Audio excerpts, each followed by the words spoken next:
صحیح مسلم میں اوپر تلے 4 حدیث ہیں 6225 سے 6228 تک۔ نبی علیہ السلام نے حجۃ الوداع سے واپسی پہ مکے اور مدینے کے درمیان خم نامی گاؤں میں خطبہ دیتے ہوئے فرمایا، اے لوگو آگاہ ہو جاؤ، میں بھی ایک انسان ہوں، قریب ہے کہ اللہ کا قاصد یعنی موت کا فرشتہ آئے اور میں اس کی دعوت قبول کر لوں۔ میں اپنے بعد تم میں 2 بھاری چیزیں چھوڑ کے جا رہا ہوں، ان میں سے پہلی بھاری چیز اللہ کی کتاب ہے، اس میں ہدایت ہے، اس میں نور ہے۔ اللہ کی کتاب اللہ کی رسی ہے، تم اسے پکڑو، اپنا تعلق اس کے ساتھ مضبوط کرو، جو اسے پکڑے گا وہ ہدایت پہ ہوگا، جو چھوڑ دے گا گمراہ ہو جائے گا۔ اور دوسری بھاری چیز میرے اہل بیت ہیں، میں اپنے اہل بیت کے معاملے میں تمہیں اللہ کا خوف دلاتا ہوں، میں اپنے اہل بیت کے معاملے میں تمہیں اللہ کا خوف دلاتا ہوں، میں اپنے اہل بیت کے معاملے میں تمہیں اللہ کا خوف دلاتا ہوں۔ 3 دفعہ نبی علیہ السلام نے فرمایا۔ اس لیے آپ صحیح مسلم میں حدیث 6225 سے 8 تک 4 حدیث کے اوپر باب پتہ کیا ہے؟ فضائل مولا علی، حالانکہ اس میں مولا علی کا کوئی نام ہی نہیں ہے۔ وہ اس لیے کہ مسلم شریف جب جن لوگوں نے اس کے اوپر تبویب کی، باب باندھے، امام نبوی کو پتا تھا یہ کس موقع پہ آپ علیہ السلام نے فرمایا ہے، وہاں کون تھا، وہ آپ کو ڈیٹیل حدیث پھر ملے گی جامعہ ترمذی میں، اس کا ایک حصہ ڈیٹیل پوری ملے گی سنن نسائی الکبریٰ کے اندر، المستدرک للحاکم کے اندر، مسند امام احمد میں، اور مشکات میں بھی آپ کو 3 جلد میں ملے گا کہ نبی علیہ السلام نے اس موقع پہ جب یہ فرمایا نا، تو آپ علیہ السلام نے مولا علی کو بلا کے اپنے ساتھ کھڑا کر کے اپنا ہاتھ ان کے ہاتھ کے اوپر رکھ کے یوں صحابہ میں بلند کر کے کہا، من کنت مولاہ فہذا علی مولاہ۔ اور اس سے پہلے آپ علیہ السلام نے سورہ احزاب کی آیت نمبر 6 تلاوت کی، النبی اولی بالمؤمنین من انفسہم، نبی سرپرست ہیں، حق رکھتے ہیں جانوں سے بھی بڑھ کے امتیوں کے اوپر۔ کیوں؟ امتیوں کا کام ہے کہ نبی کو بچانے کے لیے اپنی جان دے دیں، اتنا حق ہے۔ اپنے ماں باپ اولاد سب سے بڑھ کے عزیز سمجھنا ہے، جو بخاری مسلم میں حدیث ہے، سب سے زیادہ حق رکھتے ہیں۔ یہ آیت آپ نے تلاوت کر کے کہا کہ میرے صحابہ کیا تم میرا حق ولایت یا حق سرپرستی اپنے اوپر تسلیم کرتے ہو؟ سب نے کہا بلا یا رسول اللہ۔ تو آپ مجھے بتائیں، آپ تمہید تو یہ بنا رہے ہیں حق ولایت والا، سرپرستی والا، تو طارق جمیل صاحب نے جب مولا کا ترجمہ یہ کر دیا تو سارے پنجے جھاڑ کے ان کے پیچھے پڑ گئے، کہتے ہیں اپنی طرف سے کہاں ہے؟ نبی علیہ السلام کہہ رہے ہیں النبی اولی بالمؤمنین من انفسہم، نبی علیہ السلام اس کا ترجمہ کر رہے ہیں کہ میں سرپرست ہوں سارے مومنین کا۔ تو آپ نے جب یہ آیت تلاوت کی، سب نے کہا بلا یا رسول اللہ، کوئی شک نہیں۔ تو آپ نے پھر فرمایا من کنت مولا ہوں، پھر جس کا سرپرست اور آقا اور مولا میں ہوں، فعلی مولا ہوں، پھر علی بھی اس کا مولا ہے۔ اور پھر آپ نے اسی حالت میں کہا اے اللہ اس سے محبت رکھ جو علی سے محبت رکھے، اور اس سے دشمنی رکھ جو علی سے دشمنی رکھے۔ اور سر اس سے بڑھ کے تو مسلم کی حدیث ہے 240، علی سے محبت نہیں رکھے گا مگر مؤمن، علی سے بغض نہیں رکھے گا مگر منافق۔ پھر جو فضائل صحابہ احمد بن حنبل کی کتاب میں جو 2 حدیثیں ہیں مولا علی سے موقوفاً، کہ انہوں نے فرمایا کہ میری وجہ سے 2 فرقے گمراہ ہو جائیں گے اور 2 فرقے دوزخ میں چلے جائیں گے، ایک میری محبت میں غلو کر کے اور ایک میری دشمنی میں۔ تو محبت میں غلو کرنے والے تو سارے کہتے ہیں وہ رافضی ہیں، تو یہ دشمنی میں غلو کرنے والے کون ہیں؟ خود ہیں یہ جو یہ بیان کر رہے ہوتے ہیں، اس لیے وہ چھپا جاتے ہیں۔ اللہ معافی دے آپا، اور شہزاد بھائی نے جڑا سنایا سی، ہمارے ایک شہزاد بھائی ہیں نا، تو وہ ایک اہل حدیث بھائی کو نا یہ حدیث سنا رہے تھے، تو انہوں نے کہا ہاں بالکل بالکل۔ اچھا، اس نے آگے سے سوال کر لیا کہ یہ جو دشمنی کرنے، جو محبت کرنے والے ہیں، وہ تو یہ شیعہ رافضی ہیں، تو یہ جو دشمنی میں بغض رکھنے والے یہ کون ہے؟ تو انہوں نے کہا یار آپا اسی لوگ ہوں۔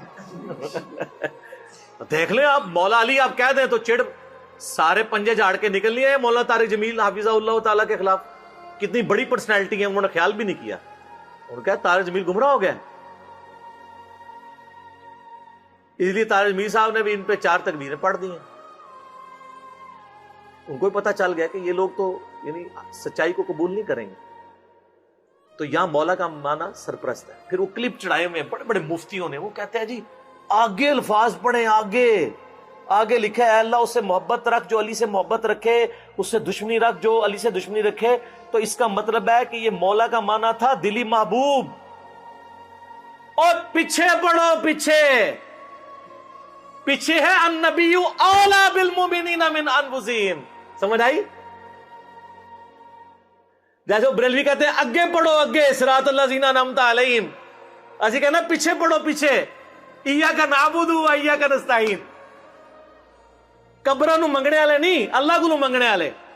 اور اس دن صراط المستقیم، سیدھا راستہ نبی الاسلام کا، تو کچھ اگوں پڑھ دے رہے کچھ پیچھوں پڑھ دے رہے۔ سٹارٹ یہ حدیث سے ہوئی النبی اولا بالمؤمنین من انفسہم وازواج امہاتہم۔ سر یہ جو باتیں میں کر رہا ہوں انشاءاللہ یہ میرے جب کلپ چڑھ رہے ہیں نا، قیامت تک کے لیے ان کے منہ بند ہو جائیں گے جو انہوں نے کلپ چڑھائے ہوئے ہیں جی، اور مولا کا یہ معنی نہیں وہ ہے، سارے معنی میں نے بیان کر دیا۔ اب لوگ خود فیصلہ کریں گے کہ یہاں پہ مولا کا معنی کیا ہے جب یہ آیت پڑھی جا رہی ہو النبی اولا بالمؤمنین من انفسہم، اور بلکہ مسند احمد میں الفاظ ہیں، ہمارے نزدیک تو وہ والا حصہ ضعیف ہے، لیکن کتنے محدثین ہیں جو اس کو صحیح سمجھتے ہیں، انکلوڈنگ بریلوی دیوبندیوں کے بزرگ، کہ جب نبی اسلام نے یہ فرمایا تو سیدنا عمر نے آ کے حضرت علی کو کہا کہ آپ کو مبارک ہو، آپ تو سارے مومنین کے مولا بن گئے ہیں۔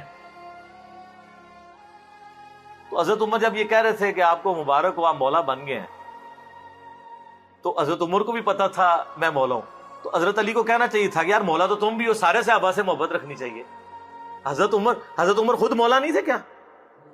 تھے، تو وہ علی کو کیوں کہہ رہے ہیں کہ مبارک ہو آپ تو سب کے مولا بن گئے؟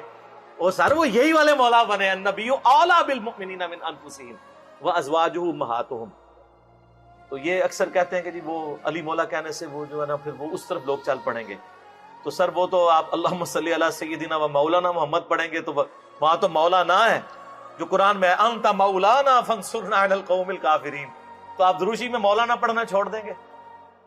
تو دیکھیں آپ اہل بیت کی دشمنی انسان کو کہاں تک لے جاتی ہے کہ آپ کو پھر بہت کچھ چھوڑنا پڑ جاتا ہے۔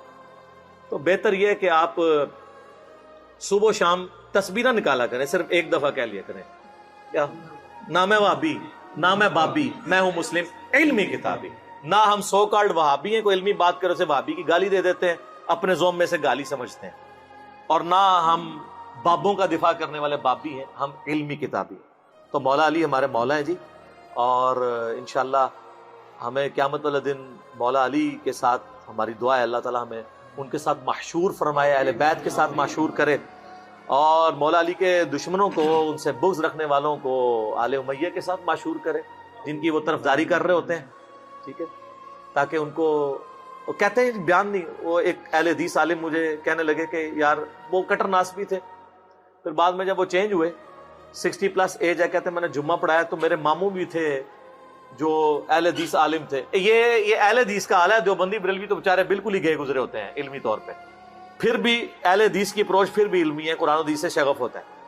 تو کہتے ہیں میں نے پہلی دفعہ زندگی میں محرم کا جمعہ فضائل اہل بیت پہ پڑھایا، تو کہتے ہیں اس میں میں نے حدیث بیان کر دی کہ علی سے محبت نہیں رکھے گا مگر مؤمن، علی سے بغض نہیں رکھے گا مگر منافق۔ تو میرا جو ماما جو عالم تھا مجھے کہنے لگا اے حدیث کتنے لکھی ہے؟ تو میں نے کہا مسلم شریف میں۔ کہتا لکھی ہوئی سی تو ضروری تو نہیں سی کہ بیان بھی کیتی جاندی، کہ اگر لکھی ہوئی تھی تو ضروری تھا بیان بھی کرتے۔ یہ سر لٹمس ٹیسٹ ہے، کسی جو کہتا نا مجھے اہل بیت سے بڑی عقیدت ہے، نہیں ہم صحابہ کا بھی احترام کرتے ہیں اہل بیت کا، آپ اس کو ایک میسج کر دیں علی سے محبت نہیں رکھے گا مگر مومن، علی سے بغض نہیں رکھے گا مگر منافق، تو آپ اس کے رسپانس سے چیک کر لیجئے گا وہ کتنی محبت کرتا ہے۔ لیکن یہی آپ جعلی حدیث بنا لیں کہ ابو بکر عمر عثمان سے مومن ہی محبت رکھے گا اور اس سے دشمنی منافق ہی رکھے گا، آپ کو کچھ بھی نہیں کوئی کرے گا۔ آپ کسی اہل حدیث کی مسجد میں یہ وائٹ بورڈ پہ حدیث لکھ کے لگا دیں علی سے محبت نہیں رکھے گا مگر مومن، علی سے بغض نہیں رکھے گا مگر منافق، تو آپ دیکھیے گا پھر شام تک وہاں پہ گڑبڑ شروع ہو جائے گی کہ کوئی شیعہ لکھ گیا۔ اور حضرت ابو بکر کے لیے جعلی بنا کے لکھ دیں، کوئی تکلیف ہی نہیں ہوگی۔ آپ کو میں بتا رہا ہوں مینٹالٹی کیسے